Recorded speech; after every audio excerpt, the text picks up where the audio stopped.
Uber drivers in Brasília, the capital, celebrated on Tuesday after Brazil's Senate watered down a regulatory bill.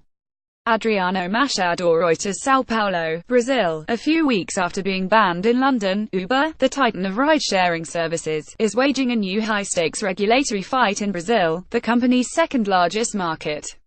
Brazilian lawmakers last week moved ahead on a bill that, as originally proposed, would have imposed licensing requirements that Uber said would cripple its model. But a last-minute lobbying blitz by the company, including a trip here by its new chief executive, Dara Khosrowshahi, appeared to have paid off. The Senate tacked on amendments that significantly watered down the regulatory burdens.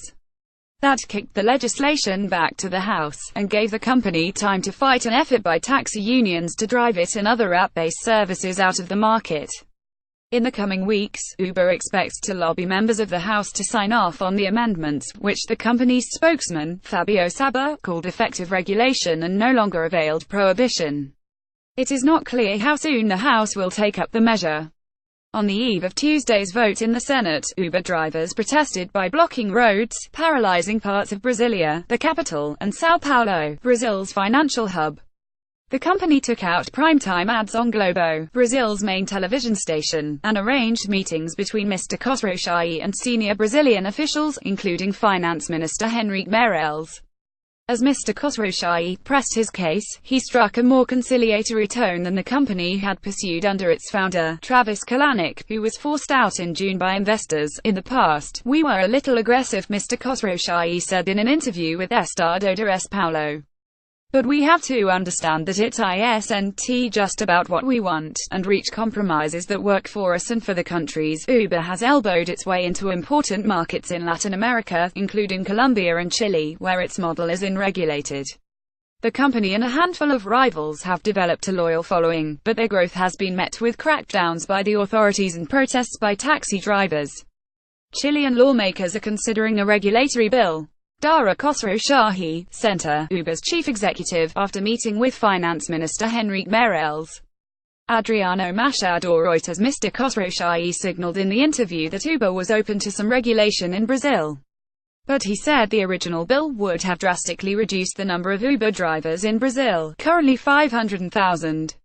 According to the company, Uber has more than 17 million users in Brazil. Cabify, 99 and other rider-hailing services also staged strikes and placed ads in national media outlets. The demonstrations clearly gave senators pause as they voted on the measure, which the House had passed last month. The Senate amendments did away with requirements that drivers own their vehicles and obtain a special license plate that is notoriously hard to get in some cities.